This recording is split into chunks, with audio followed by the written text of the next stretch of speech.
ಹೋಗ್ತೀನಿ. ಅದಕ್ಕಿಂತ ಮುಂಚೆ ಈ ಕ್ಷಣದ ಹೆಡ್ಲೈನ್ಸ್.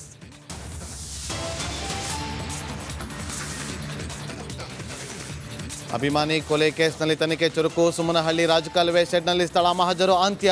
ಶವ ಎಸೆದಿದ್ದಾಗಿ ಒಪ್ಪಿಕೊಂಡ ದರ್ಶನ್ ಅಂಡ್ ಗ್ಯಾಂಗ್.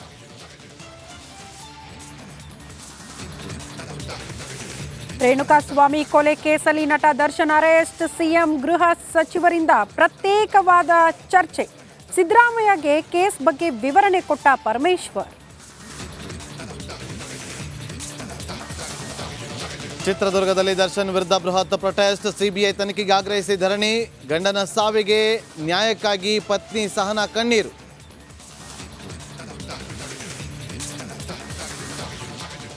ಮರ್ಡರ್ ಕೇಸ್ನಲ್ಲಿ ದರ್ಶನ್ ಅಂದರ್. ದರ್ಶನ್ ಕೃತ್ಯ ಚಲನಚಿತ್ರರಂಗಕ್ಕೆ ಅವಮಾನ. ನಟನ ವಿರುದ್ಧ ಕ್ರಮ ಎಂದ ಫಿಲಂ ಚೇಂಬರ್ ಅಧ್ಯಕ್ಷ.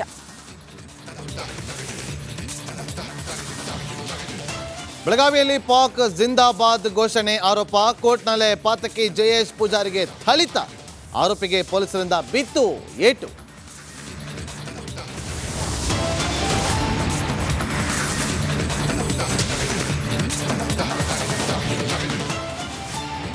ದರ್ಶನ್ ಸೇರಿ ಇವತ್ತು 13 ಆರೋಪಿಗಳು ಪೊಲೀಸರ ಕಸ್ಟಡಿಯಲ್ಲಿದ್ದಾರೆ. ಬಟ್ ಇವತ್ತು ಆರೋಪಿಗಳನ್ನ ಸ್ಥಳ ಮಹಜರಿಗೆ ಪೊಲೀಸರು ಕರೆದೊಯ್ದಿದ್ರು. ಸದ್ಯ ಸ್ಥಳ ಮಹಜರು ಅಂತ್ಯಗೊಂಡಿದೆ ಅನ್ನೋದ್ರ ಡೀಟೇಲ್ ಸದ್ಯ ಸಿಗ್ತಾ ಇದೆ. ಪಟ್ಟಣಗೆರೆ ಶೆಡ್ನಲ್ಲಿ ಪೊಲೀಸರ ಸ್ಥಳ ಮಹಜರು ಅಂತ್ಯಗೊಂಡಿದೆ. ಆರೋಪಿಗಳನ್ನ ಕರೆತಂದು ಪೊಲೀಸರು ಪಂಚನಾಮೆಗೆ ಮುಂದಾಗಿದ್ರು. ಮೊದಲು ಸುಮನಹಳ್ಳಿ ರಾಜಕಾಲುವೆ ಬಳಿ ಸ್ಥಳ ಮಹಜರಿಗೆ ಮುಂದಾಗಿದ್ರು. ನಂತರ ಪಟ್ಟಣಗೆರೆ ಶೆಡ್ ಬಳಿ ಪಂಚನಾಮೆ ಮಾಡಿದ್ದಾರೆ ಪೊಲೀಸರು. ಇದೇ ಶೆಡ್ನಲ್ಲಿ ರೇಣುಕಾಸ್ವಾಮಿ ಕೊಂದಿದ್ದಾರೆ ಡಿ ಗ್ಯಾಂಗ್ನವರು. ಎಷ್ಟು ಗಂಟೆಗೆ ಕರೆತಂದ್ರು? ಯಾರು ಕರೆತಂದವರು? ಹಲ್ಲೆ ಮಾಡಿದವರು ಯಾರು? ದರ್ಶನ್ ಎಲ್ಲಿದ್ರು?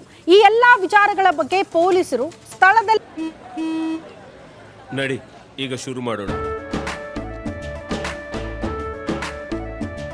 ಕೇಸರಿಯಿಂದ ಮನೋಲ್ಲಾಸ ಮನಸ್ಸು ಮತ್ತೇರಿ ಕುಣಿದಾಡಿದೆ ನೋಡು.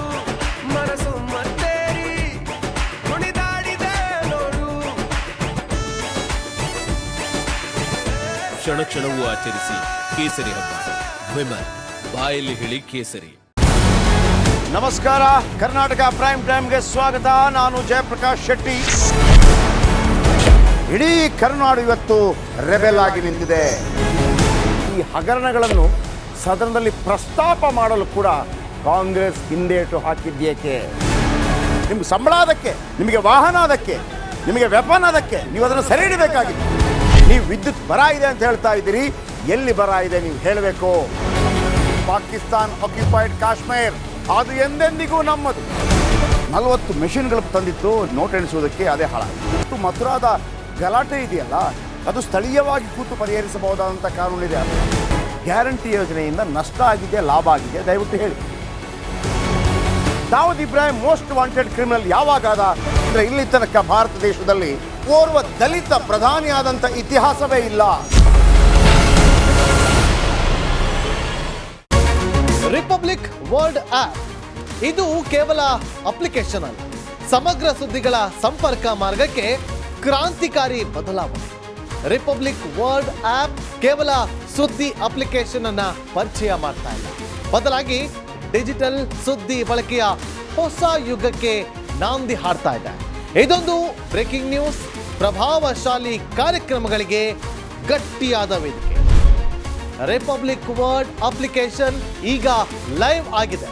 ಗೂಗಲ್ ಪ್ಲೇ ಸ್ಟೋರ್ ಮತ್ತು ಆಪಲ್ ಆಪ್ ಸ್ಟೋರ್ ಎರಡರಲ್ಲೂ ಲಭ್ಯವಿದೆ. ಈಗಲೇ ಡೌನ್ಲೋಡ್ ಮಾಡಿ.